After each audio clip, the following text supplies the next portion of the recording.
खुदा ने आज तक उस कौम की हालत नहीं बदली। खुदा ने आज तक उस कौम की हालत नहीं बदली, न हो जिसको ख्याल आप अपनी हालत बदलने का। हेलो फ्रेंड्स, मेरा नाम है Ayush Bhatt. I am founder and director of spectrum adventures, a premier institute for IIT JEE and medical preparation. तो दोस्तों, आज मैं आपको बताऊंगा कि किस तरह से एक बहुत छोटे से गांव से पढ़ा लड़का, एक सरकारी स्कूल से पढ़ा लड़का और एक हिंदी मीडियम से पढ़ा लड़का किस तरह से NIT और IIT के गलियारों तक पहुंचा, और उसके बाद उस लड़के की फैमिली में मैक्सिमम लोग जो थे वो गवर्नमेंट एम्प्लॉयज़ थे। किसी ने इससे पहले अपना एंटरप्रेन्योरशिप या बिजनेस स्टार्ट नहीं किया था। किस तरह से धीरे धीरे अपना एक एंटरप्रेन्योरशिप की जर्नी स्टार्ट की और आज जिसे हम स्पेक्ट्रम एडवेंचर्स के नाम से जानते हैं। तो दोस्तों, ये कहानी शुरू होती है चिन्यालीसौड़ नाम की एक छोटी सी जगह से, जहाँ पे मेरा जन्म हुआ। प्राइमरी एजुकेशन एक सरकारी स्कूल से हुई। उसके बाद 10th में यूपी बोर्ड में 9th पोजीशन आई, तो मुझे भी कॉन्फिडेंस हासिल हुआ कि शायद खुद पढ़ाई के फील्ड में अच्छा हूँ तो एजुकेशन के फील्ड में कुछ बेहतर कर सकता हूँ। मेरे काफ़ी सारे फ्रेंड्स थे जो उस समय देहरादून या दिल्ली के बहुत अच्छे कॉन्वेंट स्कूल्स में पढ़ रहे थे, और जब वो छुट्टियों में घर आते थे, यानी चिन्यालीसौड़ आते थे, तो मेरी बात होती थी उनसे। तो वो कहते थे, यार हमारे स्कूल में तो हिंदी बोलने पर भी 10 रुपये या 20 रुपये या 50 रुपये फ़ाइन होता है। तो मुझे ये सुन के बड़ा आश्चर्य होता था कि ऐसे भी स्कूल हैं जहाँ पर हिंदी बोलने पे फ़ाइन पड़ता है। खैर, ये पढ़ाई होती रही, जर्नी जारी रही, और 12th के बाद मुझे लगा कि मुझे इंडिया के बेस्ट कॉलेजेस में इंजीनियरिंग के लिए जाना है। तो खुद पढ़ाई में अच्छे थे, तो आफ्टर कंप्लीटिंग माई 12th मैं कोटा गया IIT JEE की प्रिपरेशन के लिए। वहाँ पर 2 साल प्रिपरेशन की, लेकिन उसके बावजूद भी IIT में सिलेक्शन नहीं हो पाया। तो जो लड़का क्लास 10 तक 12 तक अपने क्लास का, अपने स्कूल का टॉपर था, वो एकदम से बॉटम 10 में, बॉटम 20 स्टूडेंट्स में आने लगा। तो इसकी भी कुछ वजह थी, वो आपको आगे चल के पता चलेगी। लेकिन मेहनत की तो NIT तक पहुंच पाए, और वहाँ से अपना इंजीनियरिंग कंप्लीट करने के बाद एक बहुत अच्छी मल्टीनेशनल कंपनी में मेरा प्लेसमेंट हो गया था। कुछ टाइम तक काम भी किया, लेकिन मैंने आपको पहले बताया कि मेरे घर में मैक्सिमम लोग जो हैं वो या तो गवर्नमेंट एम्प्लॉयज़ हैं या कोई जॉब कर रहे हैं। मैं जिससे भी मिलता था, मैंने अपने फादर से जब बात की कि मैं कुछ इस तरह की चीज़ करना चाहता हूँ, कुछ खुद का काम करना चाहता हूँ, तो कहीं से भी मुझे पॉजिटिव रिस्पॉन्स नहीं मिल पाया। मेरे जो रिलेटिव्स थे या मैक्सिमम लोग थे जिनसे मैं मिलता था, तो जिससे भी मैं पूछता था, मैं बहुत लोगों से मिला और मैंने बात की, तो सबका यही कहना था कि कोई जॉब ले लो, कोई गवर्नमेंट जॉब ले लो, कोई कंफर्टेबल जॉब ले लो, इससे आपकी लाइफ में स्टेबिलिटी आ जाएगी, आप सेटल हो जाओगे। और मुझे ये स्टेबिलिटी, सेटल होना, इन चीज़ों से पहले से ही बहुत प्रॉब्लम थी, क्योंकि मुझे लगता था कि जब तक मैं अपने कंफर्ट जोन से बाहर नहीं आऊँगा, जब तक मैं कुछ अलग करने की कोशिश नहीं करूँगा, जब तक मैं उस स्टेबिलिटी और वो सेटल होने के ट्रैप से बाहर नहीं आऊँगा, तब तक शायद मैं भीड़ के साथ ही बना रहूँगा, कुछ अलग अचीव नहीं कर पाऊँगा लाइफ में। तो बहुत लोगों के ताने भी सुने। खैर, तो एक दिन मुझे ख्याल आया कि मुझे IIT में जाना है, तो प्रिपरेशन की, फिर से प्रिपरेशन स्टार्ट की, गेट की प्रिपरेशन स्टार्ट की, और गेट में कंटिन्यूसली 5 टाइम्स मैंने 99.5 परसेंटाइल से ज़्यादा स्कोर किया। ये वो टाइम था कि मुझे लगा था कि मुझे IIT में जाना चाहिए, मुझे वहाँ की लाइफ जीनी है। इंजीनियरिंग में कोई ख़ास इंटरेस्ट नहीं था, बस मुझे IIT की लाइफ जीनी थी। तो उसके बाद IIT रुड़की से अपना MTech कंप्लीट करने के बाद फिर से जॉब की कुछ टाइम, लेकिन जॉब करनी नहीं थी, वो पहले से ही मन में था। बचपन से बहुत छोटी जगह से था, लेकिन सपने बहुत बड़े थे, कुछ अलग करना है। ये पता नहीं था क्या अलग करना है, लेकिन जॉब तो नहीं करनी थी। तो मुझे एक्चुअली स्टेबिलिटी और 9 to 5 जॉब, और मेरे घर में जैसे सारे लोग गवर्नमेंट एम्प्लॉयज़ हैं तो उन्हें पता है कि आज से 30 साल बाद, आज से 40 साल बाद उनको कितनी पेंशन मिलेगी, उनकी पर मंथ सैलरी कितनी आएगी। मुझे ये चीज़ें थोड़ा सा सफोकेटिंग लगती थी। मुझे हर दिन कोई ना कोई चैलेंज चाहिए होता था। आज भी अगर 5-6 दिनों तक मैं कुछ अलग काम नहीं करता हूँ या अपने कंफर्ट जोन से बाहर नहीं आता हूँ तो मुझे लगता है कि शायद मेरी ज़िंदगी में मैं कुछ गलत डायरेक्शन में जा रहा हूँ। तो उसके बाद एक दिन, अब मैं आपको अपने असली स्ट्रगल की शुरुआत बताता हूँ। अभी तक तो पढ़ रहे थे, ठीक है, पढ़ाई में कभी बहुत अच्छे मार्क्स आए, कभी कम आए, बहुत अच्छी जगह सिलेक्शन हुआ, नहीं हुआ, लेकिन असली जो स्ट्रगल स्टार्ट हुआ वो उस दिन से स्टार्ट हुआ जब मैंने फाइनली ये डिसाइड किया कि मैं कोई जॉब नहीं करूँगा। मैं खुद थोड़ा बहुत पढ़ाई के क्षेत्र में मैंने कुछ अच्छा किया है, तो शायद मैं पढ़ाई के क्षेत्र में बच्चों को मोटिवेट कर पाऊँ या उन्हें कुछ अच्छी डायरेक्शन दे पाऊँ। अगर मेरी वजह से या हमारी टीम की वजह से 5 बच्चों को या 10 बच्चों को भी एक अच्छी डायरेक्शन मिलती है, वो एक अच्छे इंसान बन जाते हैं, तो इससे ज़्यादा सेटिस्फैक्ट्री चीज़ कोई नहीं हो सकती। तो मैंने अपने फादर को फ़ोन किया, ये 2014 की बात है। मैंने कहा पापा मैं अपनी जॉब छोड़ रहा हूँ, बहुत कंफर्टेबल जॉब थी।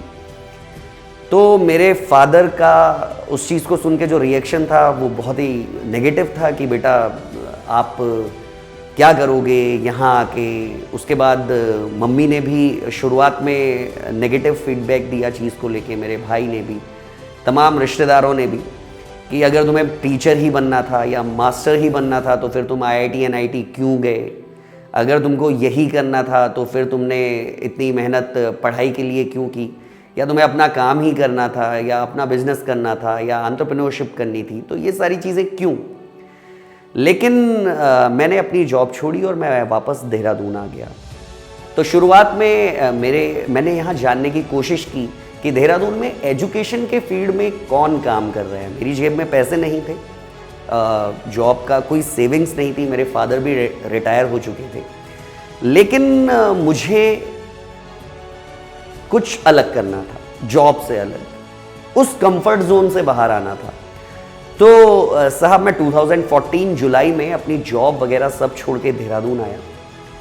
देखा कि एजुकेशन के फील्ड में कौन लोग काम कर रहे हैं, क्या काम कर रहे हैं। तो मेरा एक पुराना परिचित था, उसने कहा कि सर आप मेरे साथ एसोसिएट हो जाइए और हम मिलके बच्चों को एजुकेशन देंगे। लेकिन वहाँ पे मैंने 6 महीने तक उसके साथ काम किया, बहुत सारी चीज़ें हुई, लेकिन मुझे लगा कि यहाँ पहला मोटिव पैसा है। मतलब मुझे जो करना था मुझे वहाँ पे भी वो फील नहीं आ रही थी। तो आफ्टर 6 मंथ्स मैंने अपने फादर को कहा कि पापा मुझे एक छोटा सा रूम या कहीं कुछ भी दिला दीजिए, मैं वहाँ से अपना खुद स्टार्ट करूँगा चीज़ें।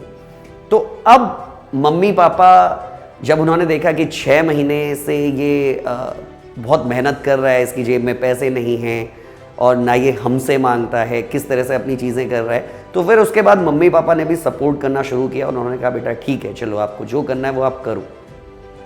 तो 2015 जनवरी में मैंने एक छोटा सा रूम लिया। मेरे पास शुरुआत में 2 बच्चे आते थे पढ़ने के लिए, और मैं स्टार्टिंग में फिज़िक्स, केमिस्ट्री और मैथमेटिक्स तीनों सब्जेक्ट्स खुद ही पढ़ाता था।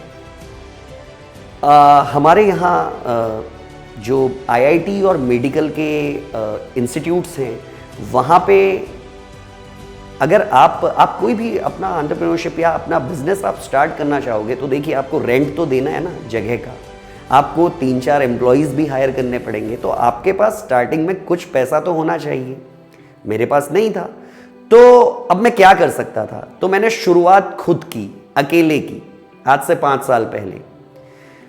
धीरे धीरे मैं सुबह 4 बजे उठता था, उसके बाद खुद पैम्फलेट बांटने जाता था, उसके बाद बहुत सारी चीज़ें करता था। मैं उस टाइम अपनी जो स्पेक्ट्रम है वहाँ का काउंसलर भी खुद ही था, पियोन भी खुद ही था, फिज़िक्स का टीचर, केमिस्ट्री का टीचर, मैथ्स का टीचर, सब कुछ मैं खुद ही था। तो धीरे धीरे मेहनत करना शुरू किया। इस बीच बहुत सारे लोगों ने बहुत सारी नेगेटिव बातें भी कही। किसी ने कहा डिप्रेशन में आ जाएगा, आत्महत्या कर लेगा, बहुत कंफर्टेबल जॉब छोड़ के आया है, कैसे रह पाएगा, 1 साल में छोड़ देगा। यहाँ पे बहुत सारे इंस्टीट्यूट्स हैं जो 20, 25, 30 साल पुराने हैं और जिनका ब्रांड नेम काफ़ी बड़ा है, आप उनके सामने नहीं टिक पाओगे। वो तो मार्केटिंग के ही साल के 1 करोड़ 1.5 करोड़ खर्च करते हैं, आपके पास उतना पैसा तो है नहीं। लेकिन मैंने खुद पे कभी शक नहीं किया। मैंने अपने फादर को कहा था कि पापा आप मुझे बस 6 महीने का टाइम दे दीजिए, सारी चीज़ें बहुत अच्छे से होने लगेंगी। तो ठीक है, पढ़ाना शुरू किया, सारी चीज़ें होने लगी और उसके बाद धीरे धीरे कहते हैं ना, if you are doing good then good response will always be generated. तो धीरे धीरे मेरे पास बच्चे आने लगे। पहले 2 आए, फिर 4 आए, फिर 8 आए, 10 आए। हमारा रिजल्ट अच्छा आने लगा और उसके बाद 2015 में मेरे पास एक स्टूडेंट आया, यथार्थ गैरोला, जिसने पूरे मेरे सोचने समझने के तरीके को बदला और जिसके साथ मैं काफ़ी कुछ सीखा। तो यथार्थ के आने के बाद से उस बच्चे का सिलेक्शन IIT में हुआ, बिट्स पिलानी में हुआ। अभी फ़िलहाल वो बिट्स पिलानी में पढ़ रहा है। इंडियन एस्ट्रोनॉमी ओलंपियाड में टॉप 30 स्टूडेंट्स में से वो एक था। तो उसके बाद धीरे धीरे हम लोग सब मिलके मेहनत करते गए, टीम बढ़ती गई। मेरे साथ के कुछ फ्रेंड्स थे जिन्होंने बिट्स पिलानी से, IIT से, NIT से अपना BTech MTech कंप्लीट किया था। वो अपनी बहुत कंफर्टेबल जॉब छोड़ के 1.5-2 लाख रुपए पर मंथ की जॉब छोड़ के धीरे धीरे हमारे साथ एसोसिएट होने लगे, बच्चों को पढ़ाने लगे, उन्हें गाइड करने लगे। तो इस तरह से हमारे स्पेक्ट्रम की जर्नी स्टार्ट हुई और पिछले 5 सालों के अंदर हम देहरादून ही नहीं, पूरे नॉर्थ इंडिया में IIT में बेस्ट रिजल्ट देने वाले इंस्टीट्यूट बन गए। देखिए, शुरुआत एक छोटे से सपने से हुई थी। मुझे बच्चों को मोटिवेट करना अच्छा लगता था, मुझे बच्चों को पढ़ाना अच्छा लगता था, मुझे उन्हें गाइड करना, सही डायरेक्शन में गाइडेंस देना वो अच्छा लगता था। तो शुरुआत वहाँ से हुई थी और आज स्पेक्ट्रम हमारा जो इंस्टीट्यूट है वो 15 लोगों का एक ऑर्गेनाइजेशन बन चुका है। हमारे पास 150 से 200 बच्चे पढ़ रहे हैं। तो ये जो भी कहानी थी, ये जो भी स्टोरी थी, इसका मकसद अब मैं आपको बताना चाहूँगा कि मैं आपको अपनी ज़िंदगी से जो मैंने थोड़ी बहुत सफलता हासिल की है, अभी तो बहुत कुछ करना बाकी है, लेकिन जो थोड़ी बहुत सफलता हासिल की है उसके पीछे कुछ 5 चीज़ें थी जो मैं आज आपको बताना चाहूँगा। सबसे पहली बात कि कभी खुद पे शक मत कीजिए। You can do anything. आप इस दुनिया में कुछ भी कर सकते हो। बहुत सारे लोग, अगर आप कोई अलग काम करना चाहोगे तो बहुत सारे लोग आपके ऑपोजिशन में खड़े होंगे, बहुत सारे लोग आपका विरोध भी करेंगे, लेकिन आपको कभी खुद पर शक नहीं करना है। जैसे मैं अपनी बात बताऊं कि जब मैं अपना कुछ एंटरप्रेन्योरशिप स्टार्ट करना चाहता था तो मैंने बताया, मैं बहुत सारे लोगों से मिला, सब ने मुझे यही कहा कि आप कोई गवर्नमेंट जॉब ले लीजिए, आप कोई कंफर्टेबल जॉब ले लीजिए, लेकिन किसी ने मुझे ये नहीं कहा कि आप एंटरप्रेन्योरशिप को चुन लीजिए या आप खुद का कोई बिजनेस स्टार्ट कर लीजिए। वो मेरा खुद का फैसला था और मैं बहुत विरोध हुआ, लेकिन मैंने खुद पर कभी शक नहीं किया। तो पहला पॉइंट है, कभी आपको खुद पर शक नहीं करना है। पॉइंट नंबर 2, जिंदगी में आप कभी भी कोई एक्सक्यूज मत बनाइए, कभी भी परिस्थितियों को दोष मत दीजिए। तीसरी चीज जो मैं आपको बताना चाहूंगा वो है रिस्क लेने की क्षमता। आपके अंदर रिस्क लेने की क्षमता होनी चाहिए।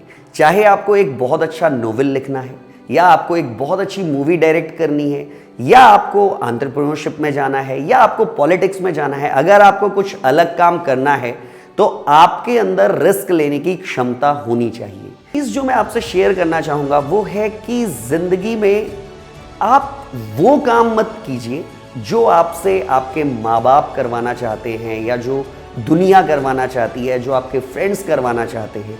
आप जिंदगी में वो काम कीजिए जिसे करने में आपको मजा आता है। एक अगली चीज जो असफलता का बहुत बड़ा कारण होती है वो होती है छोटी छोटी प्रॉब्लम्स को बहुत बड़ा बनाने की आदत। आपने देखा होगा कि कई लोग बहुत छोटी प्रॉब्लम्स को अपने दिमाग में सोच सोच के उसे इतना बड़ा बना देते हैं और उसका सॉल्यूशन ढूंढने की कोशिश नहीं करते हैं। और आखिरी चीज जो लास्ट में मैं आपसे कहना चाहूंगा वो यही है कि जिस भी व्यक्ति ने बहुत सफलता हासिल की है, आज आप देखते हो विराट कोहली बहुत सक्सेसफुल हैं या कोई भी व्यक्ति जो बहुत सक्सेसफुल है, उस व्यक्ति ने वहां तक पहुंचने के लिए बहुत मेहनत की है, बहुत रगड़ा है अपने आप को। मीडिया आपको ओवरनाइट सक्सेस दिखा देता है, लेकिन उस सक्सेस के पीछे जो 10 साल 15 साल की मेहनत है, जो हसल है, जो स्ट्रगल है, आप बेसिकली उस प्रोसेस को जानिए। आप बहुत सक्सेसफुल लोगों की बायोग्राफीज को पढ़िए तो आपको कोई भी बायोग्राफी, कोई भी सक्सेसफुल आदमी ऐसा नहीं मिलेगा जिसने अपनी जिंदगी में स्ट्रगल नहीं किए। तो जो अभी हमने ये थोड़ी बहुत सफलता हासिल की है स्पेक्ट्रम के रूप में, और आज हमको बहुत अच्छा लगता है कि हमारे पास हम 150-200 बच्चे हैं, उनका भविष्य खैर हम नहीं बनाते, वो खुद ही इतने अच्छे बच्चे हैं, वो खुद ही पढ़ते हैं, हम तो सिर्फ एक जरिया हैं। लेकिन हमारा और जो हमारी टीम है उसका सपना ये है कि उत्तराखंड में जहाँ पे पढ़ाई की उस तरह के संसाधन मौजूद नहीं हैं, क्योंकि मैं खुद पहाड़ से हूँ तो मुझे पता है कि पहाड़ों में पोटेंशियल बहुत है, लेकिन उन बच्चों को कभी अच्छे से या सही तरीके से गाइडेंस नहीं मिल पाती। तो हमारा सपना है कि पहाड़ में, हमारे उत्तराखंड में जितने भी बच्चे हैं, हम उनको देहरादून लेके आएँ, यहाँ पर उन्हें रखें और उनको हम बहुत अच्छी जगह IIT, NIT, bits Pilani, AIIMS जैसे इंस्टीट्यूट्स में भेजें, ताकि इससे क्या होगा, हमारे उत्तराखंड का भी नाम होगा। हमारे यहाँ से जितना बच्चे, हमारे यहाँ से जितने स्टूडेंट्स अच्छे इंस्टीट्यूट्स में जाएंगे, कल वो वापस उत्तराखंड आके उत्तराखंड की प्रगति में ही कुछ योगदान करेंगे।